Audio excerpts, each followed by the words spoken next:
Hi class, my name is Alyssa Biber, and this is my older adult oral video presentation. The person I chose for my presentation is a really good friend of mine, and her name is Mary Lou Fabian.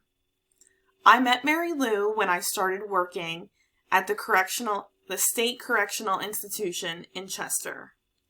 She was a coworker of mine and also somewhat of a mentor. We developed a close friendship and still to this day are very close friends. I see her as one of my best friends and also like a mother figure as well.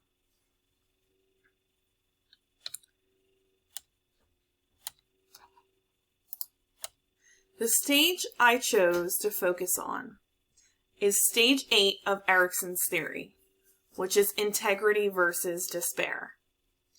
This theory focuses on the person beginning at age 65 all the way up until death. I chose this stage of development for many reasons. One of the main reasons that I chose this stage is because I have known Mary Lou personally in this stage. This is when I met her. I only met her a few years ago, and she is 69 years old currently. And I feel like this is a good stage of her life as well, because she has had a lot of challenges and accomplishments, and I'm proud to say that I get to stand next to her during all of this as well. So according to Rogers in the text, stage 8, integrity versus despair, people in older age reflect on their lives and take inventory of their successes. People who are satisfied with what they have accomplished have a sense of well-being and peace. Those who are not satisfied have a sense of despair and they mourn for lost opportunities.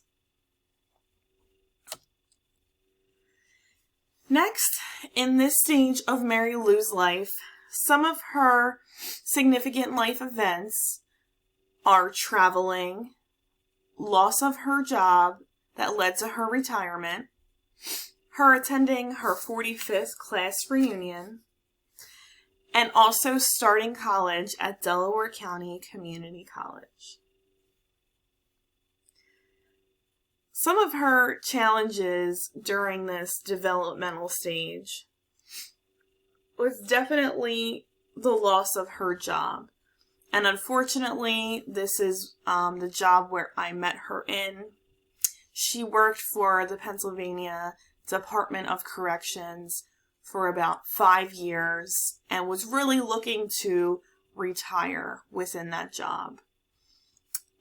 She was definitely overworked for an older age, and she had a difficult time at this job. Although she did enjoy this job, she really was ready for retirement. Unfortunately, they let her go over an incident that was out of her hands. Now, although this was a challenge, this was also a very big significant event in her life that pushed her into a more positive part of this stage. And the positive part of this stage is when she started college at Delaware County Community College. She was bored at home and she needed something to do. So one day we were talking and I gave her the idea, why not go back to college? You know, it did take some time of talking her into it because she felt, why should I start over at such an older age when she's been out of school for many years, and she was nervous that she would not be able to keep up with everybody else and maintain good grades.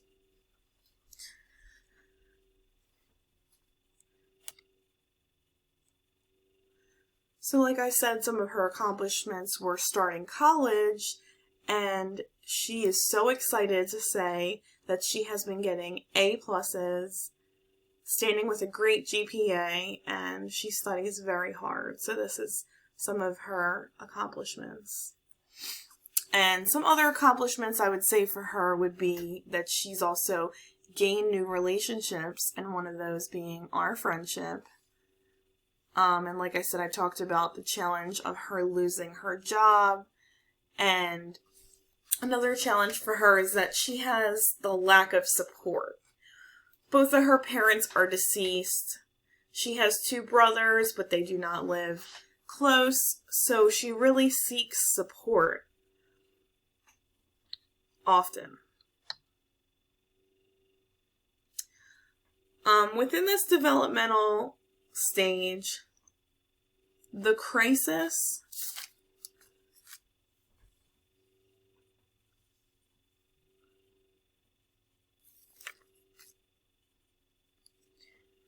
is whether the person achieves success or failure. And the success in this stage would be somebody gaining wisdom. And wisdom lets a person look at their life with a sense of closure and feeling complete. That they have no regrets and they are ready to accept them moving into death.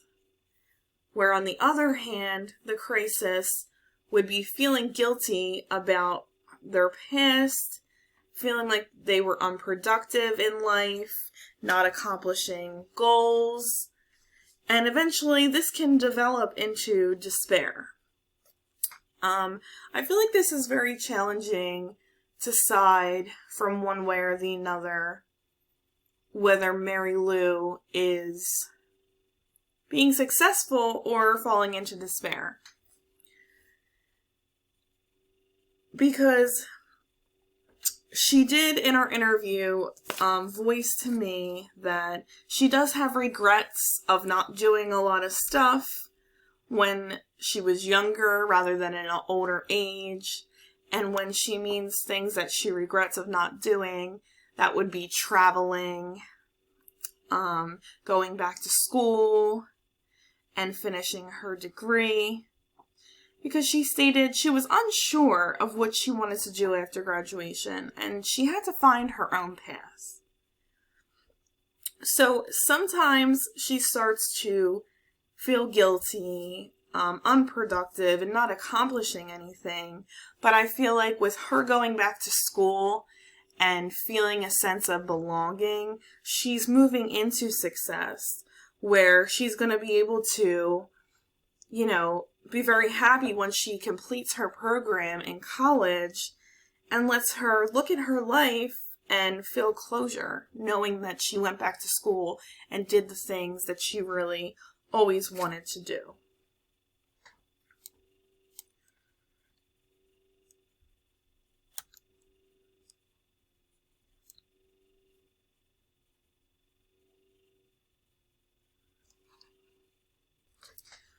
When looking at biopsychosocial factors or events that have facilitated or inhibited the resolution of the crisis in this developmental stage,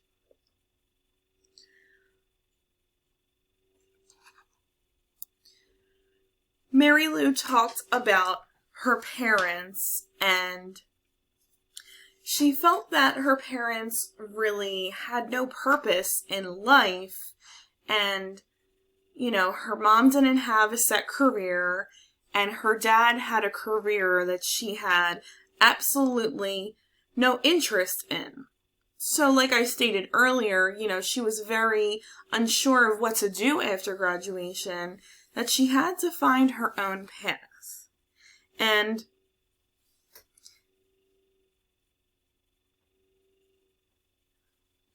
her mother also influenced a lot of decisions that were made in her life, and she really needed to get away. So she moved out of Ohio in her 30s, which was 1976, and she moved to Delaware with her brother to start over on her own. So, with lack of education and, pretty much knowing any better, she had to do this on her own. She said the best thing I did was when she moved.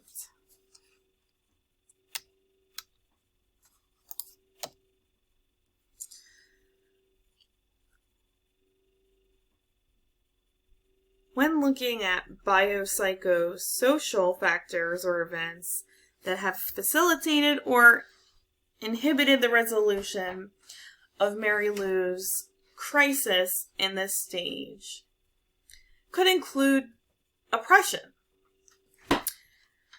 Mary Lou never faced too much oppression when it came to, racial oppression, gender oppression, or being privileged. Although, you could say that she faced oppression within her family from her parents. Her mother was very unjust and unfair with her. Like I had mentioned, that she said her mother influenced a lot of her decisions based on some relationships she's had. She felt like, she had a pretty bad childhood, and that her mother would threaten her a lot. Kind of like, if you go there, then I'm going to lock you out of this house. So she did face some oppression within her own family, and this is what resulted into her moving out and starting all over. And if we're looking at a multi-systems lens, how family, community, institutions, or larger social policy and social forces may have helped or hindered Mary Lou's life with her aspirations and opportunities. She may not have a lot of family, but since knowing me, she has a whole lot of support. And, I've definitely helped her on many occasions, whether that be setting up her classes for next semester, giving her a ride here and there, whatever is necessary. And I would say the community also gives back to Mary Lou and helps her move forward in life. She's older, she's 69 years old, and she doesn't have reliable transportation of her own. So she does utilize many resources that can help her get around. Next, I wanted to talk about the social learning theory and how this applies to Mary Lou's life. According to Rogers, social learning theory, or social cognitive theory, was developed by Albert Bandura in 1977. A leading proponent of social learning theory posits that people are active agents in their learning. His theory supports the ideas put forth by other learning theorists, but goes further by maintaining that people use cognition and social interactions in learning. People do not simply respond automatically to stimuli. Rather, they are able to think about processes in learning, and they actively interact with their surroundings, which often results in learning. I chose this theory when looking at Mary Lou's life because she really does, learn as she goes. She has definitely overcame a lot in her life, and she's also moved a lot. And she moved from, like I stated, she moved from Ohio to Delaware to Pennsylvania. And although they were all generally in the same region, they're different places and people act different ways. And she Oh